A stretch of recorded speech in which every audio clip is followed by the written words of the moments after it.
friends, welcome back to Every Arnold Movie Ever, Episode 4. Now, even though Arnold Schwarzenegger was on the path to becoming a full-fledged actor, he had yet to experience commercial success. He was determined to master the craft and be taken seriously, but his unconventional trajectory to movie star would have to take a step back in order to move forward. Which brings us to 1977's bodybuilding documentary, Pumping Iron. While shooting Stay Hungry in Alabama in 1975, Arnold was visited by George Butler, the co-writer of the book Pumping Iron. Pumping Iron had been a best-selling book, and Butler wanted to turn it into a documentary leading up to the 1975 Mr. Olympia competition in Pretoria, South Africa. And he wanted Arnold to be the star. There's only one problem. Arnold already retired. He altered his mind and his body from a bodybuilder to an actor. He took 3 months of acting class with Jack Nicholson's acting coach. He shed a lot of muscle to get to a manageable weight for Stay Hungry, and Butler didn't love that. He was insistent. Arnold is the only bodybuilder who can carry this film. He's got the biggest personality, and he's by far the sport's most well-known star. The movie doesn't exist without him. And the casting of Arnold in Stay Hungry allowed Butler to raise funds on the promise that Arnold would appear in Pumping Iron. There is no Pumping Iron without Arnold. An argument ensued between the two, and according to Arnold's book, I told George that to get my body back into shape for competition was like turning the Titanic. Mechanically, it was an easy decision, but it was much harder to buy into psychologically. Charles Gaines, the writer of Stay Hungry and co-author of Pumping Iron and co-creator of Paintball, told Arnold it would be a mistake to return to bodybuilding. He would have 1 foot in and 1 foot out, and no one would take him seriously as an actor. Arnold knew he wanted to be an actor, but something made him hesitate. He felt an obligation to the sport that he loved and dedicated the majority of his life to, and he thought this could be the endless summer of bodybuilding. Now, the endless summer being the 1966 surfing documentary that became a touchstone for surfing culture. So Arnold agreed, and he had until November to get back into shape. From April to November. Insane. The original concept for Pumping Iron was a little bit different. It was going to follow around actor Bud Cort, known at the time for his role as Harold in Harold and Maude. This would help with funding and exposure for the project. And the idea was for Cort to enter the bodybuilding scene as an audience surrogate, train with Arnold, and see if he could transform his body. But, I mean, Bud couldn't even figure out when to breathe. I'm supposed to breathe before I stand up, during, or after. And when do I breathe in? Breathe out when? When do I breathe? In, out, right. And eventually just said, fuck that, and left the project. But before leaving, he had 2 major contributions. He told the filmmakers to take his salary and put it back in the movie, and he said the doc didn't need a movie star. The bodybuilders were enough. Now, even without this aspect, the documentary's aim is to demystify bodybuilding and change the perception of the culture for a mass audience. That's obvious in the cold open, which sees Arnold and his friend Franco Columbu taking a ballet lesson to help their balance and achieve the best poses to show off their bodies. Then we launch into an extremely 70s catchy little ditty about pumping iron. Pumping up, pumping iron.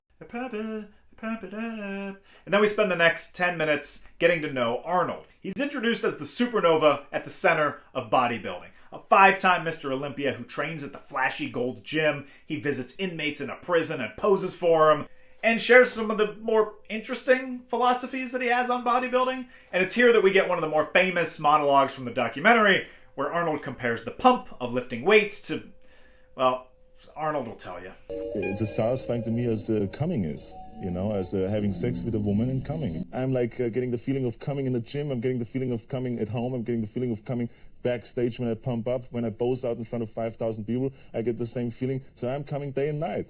Man, I have been lifting weights all wrong. All I feel afterwards is regret and exhaustion, and well, maybe I have been doing it right. Now, that's all we get from Arnold for a while, as we meet 2 other competitors participating in the Mr. Universe amateur competition. The first is Mike Katz, a former New York Jet who was injured, became a school teacher, and a bodybuilder on the side. It's an immediate contrast to the image of bodybuilders at the time as muscle-headed freaks. Here's this guy who's a kind of a sensitive teacher. He's a father, seems like a nice guy, but his biggest competition is Ken Waller, a confident, cocky redhead who's shown taking advantage of Katz's kindness and pranking him by stealing his lucky shirt. Hey, you know what I'm gonna do when I get to Africa? I'm gonna take Cat's shirt, I'm gonna hide it. I'm gonna take everything I can find of his, hide it. Yeah, mess his mind up a little bit. You didn't see a blue t-shirt around? Oh my god. Can you imagine stealing an incredibly muscular man's shirt so he has to walk around topless? Have you no shame, Mike Waller? Now, according to the movie, Katz loses because of this, coming in fourth. And you can feel the disappointment as he tries to keep it together and show sportsmanship for Waller, but you can feel those tears just on the verge of coming out. Then we get to the meaty man meat of the movie, the Mr. Olympia contest, and the rivalry between Arnold and the future Incredible Hulk, Lou Ferrigno. Now, Ferrigno is shot in these dimly lit locations and basements because originally, Butler wanted Ferrigno to be the villain who comes to knock off the conquering hero, Arnold. But once they got to know Ferrigno, they discovered a more innocent, sheltered, half-deaf young man who lives with his parents in Brooklyn. So they shifted gears and presented him as a 6'5", 275-pound underdog. Even though Rocky was written and shot almost concurrently with Pumping Iron, there's a similar contrast with Ferrigno as a hard-working, down-on-his-luck Rocky type and Arnold as the flashy Apollo Creed. It even has a similar ending. However, it's clear Ferrigno does not stand a chance against Arnold. They try to explain that Arnold is the wolf on the hill and could become complacent, but Arnold says it best. The wolf on the hill, right, is not as hungry as the wolf climbing the hill.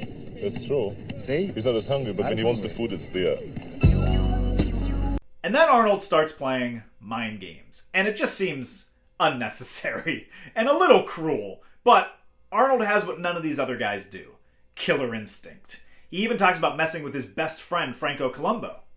Franco is pretty smart, but Franco is a child. And when it comes to the day of the contest, I'm his father. He comes to me for advices. So it's not that hard for me to give him the wrong advices. But he saves the biggest mindfucks for Ferrigno. He talks shit over breakfast. He talks shit right before they go out. And I kind of started to wonder, knowing Arnold was done with bodybuilding, was he just bored and decided to fuck around with his competition? Or is this something he did every time? He argues that he has a champion's mindset. He blocks everything out, including telling a story about his father dying. Because my mother called me on the phone and she said, your dad died. And this was exactly 2 months before a contest. She says, do you come home to the funeral? I said, no. It's too late. He's dead. There's nothing to be done. That is some cold shit. And this seems like a good time to talk about Arnold's performance in this movie. There is no doubt he's a magnetic presence. He's confident, cocky, egotistical, self-assured, loud, funny, and kind of a huge dick. He is pure id, an unleashed and unchecked ego, and he's in his own environment, on his home turf. It sheds even more light, actually, on his performance in Stay Hungry, since that was a much more restrained character. There are no similarities here between these two guys. But if it feels a bit performative, that's because, according to Arnold, he and George Butler said from the outset the movie needed a confrontational force. This is where documentary filmmaking is so effective, because you can do something with real people that a novelist just couldn't imagine. You create dialogue and hostility towards one another in order to make the movie more interesting. In order to sound cold and to sound like calculated and like a machine, I played out this role. And I played out the role that what I would do with Lou Ferrigno. We created the things that I would psych him out. Arnold decided he would play this obnoxious, cocky character who says outrageous things, claiming he was inspired by Muhammad Ali. I've had trouble discerning whether that's true or not, or whether it's just a bit of retconning to clean up his image. I remember a lot of his comments from the movie coming back up during his run in the 2003 California recall election, including a deleted scene where Arnold said he admired Hitler's speaking ability, but not what he did with it.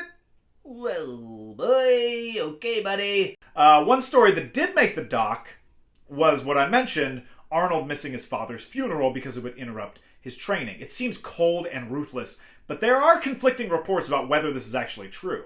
At one point, Arnold retracted his statement. At another point, he reiterated it. In this clip, he focuses less on whether he attended his father's funeral and more on when his father died. My father never died before any competition. He died 3 months after a competition in 1972, and I saw him just shortly before he died. Still doesn't say whether he attended the funeral or not, though. He seems unsure which story makes him look better in retrospect. Truth is, Arnold's father was found to have ties to the Nazi party, But if that was revealed in the documentary, it would have made Arnold more sympathetic. Other aspects of the documentary support the idea that Arnold was playing a character. There are a lot of outtakes of Arnold having fun with the other bodybuilders, showing more camaraderie that's missing from the final doc. In addition, the subplot about Waller hiding Katz's shirt was mostly fabricated after Katz said he couldn't find it. Butler, the director, went back and was like, oh, that seems like a story we can do, and shot a scene with Waller making plans to steal the shirt and dropped it earlier in the movie. He might have just lost it. This was a case of needing a dramatic moment to tie these two characters together that he was following around, so he just made it up.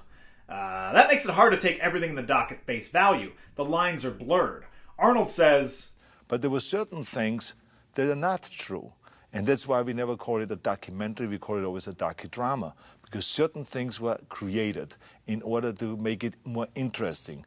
But knowing Arnold wanted to move into acting, had already taken acting classes and the experience of Stay Hungry, I do believe he was playing up his personality for the cameras. He was savvy enough to know what would sell. Now, the pump or climax of the movie comes when Arnold, Lou, and a surprise third entrant go out for a final pose down. And the audience loses their minds. This guy cannot believe it! Because of the mind games, Lou ends up in third place, and Arnold, of course, is triumphant and officially retires on the spot, then celebrates with a joint and some fried chicken. And finally, I found the part of bodybuilding I can relate to. It ends with Arnold joking with Lou about coming to his house for spaghetti, and then we're back to that hilarious 70s theme song. There's a pumping iron. My favorite scenes in this documentary are obviously the ones that involve Arnold, but there are a couple other things that I love. I love that there's a pose called the most muscular, which always seems like it comes out of nowhere, like when Arnold hits it in the prison. Just kind of like, yeah, you know, I'm talking to them. These inmates don't even know that they're seeing the most muscular. It's the most muscular. I enjoy seeing Arnold frolic in the ocean and take a snooze on a towel. Also love that life before iPhones involved just standing around watching a guy jump rope. I enjoy the fact that Mr. Olympia is sponsored by Blossom Margarine, Health and Strength. Arnold's shirt here, I love this. I don't know what it is. It's like a sweater, but in polo form. Fascinating. And the hair. My God. The hair. But above everything else, this movie belongs to Arnold. Whether he was playing a character or an amplified version of himself, he is fantastic. He's fantastic. And the movie, under 90 minutes, it's incredibly entertaining. It's a great watch. If you weren't on board with the previous 3 entries in Every Arnold Movie Ever, I would suggest Pumping Iron as an ideal place to start. Stay Hungry acts as a companion piece to this since it covers a lot of the same territory, but it isn't nearly as good. Arnold learned a lot during the making of Pumping Iron, most specifically about how to market. It's the reason Arnold decided to campaign for and won the Golden Globe for Stay Hungry, and was something he used his entire career to remain top of mind in the public consciousness. Unfortunately, Arnold would have to wait for Pumping Iron to have any sea change on his career. Butler kept running out of money, and it took another 2 years for the movie to finally be released in 1977. In the meantime, Arnold was offered bit parts as another bodybuilder or a wrestler as a Nazi guard, and he turned all of them down. He was gunning for leading man parts. Imagine that. Arnold had so much confidence in himself that he was turning down roles. He had an impossible to pronounce name, a thick accent, a body that wouldn't fit on film, yet he wouldn't settle. There's a lesson there. Believe in yourselves, boys and girls. Or take steroids, I guess. Did we take steroids? Because now, of course, drugs is such a big issue in sports. And the answer is yes. When Pumping Iron finally came out, it became a financial, critical, and cultural hit. It brought bodybuilding into the mainstream, and it even started a late 70s fitness craze. It is the endless summer of bodybuilding. And ultimately, Pumping Iron was a down payment on Arnold's future. In his book, he says, by promoting Pumping Iron and bodybuilding, I was also promoting myself. Every time I was on the TV or radio, people became a little more familiar with my accent, the Arnold way of talking, and a little more comfortable and at ease with me. Arnold was able to turn his perceived weaknesses into unique, memorable strengths, and they would serve him for the rest of his career. Okay, let's get to the stats. Arnold's acting chops in Pumping Iron. I don't know, is he acting? If so, I give him a 7.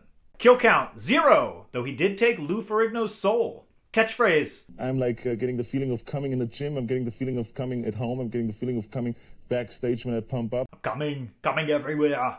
Come on. Here are the updated rankings for every Arnold movie ever thus far. Cameo films will not count in the overall rankings, so The Long Goodbye will sit down here for now. Number 3, Hercules in New York. Number 2, Stay Hungry. And number 1, Pumping Iron. One last important detail about Pumping Iron is that it led directly to a phone call from producer Ed Pressman, who saw a screening of it and offered Arnold the role of a certain barbarian that would bring him global recognition, which we'll finally be covering in a couple episodes because that movie took 5 years to get into production. Instead, with a leading role secured, Arnold did what he kind of said he wouldn't and lined up a couple supporting roles to gain experience in front of the camera. And since I am nothing if not exhaustive, I will be covering each of them, starting with a Western so bad, the only thing Arnold says about it in his book is that it improved his horse riding skills. It's 1979's The Villain!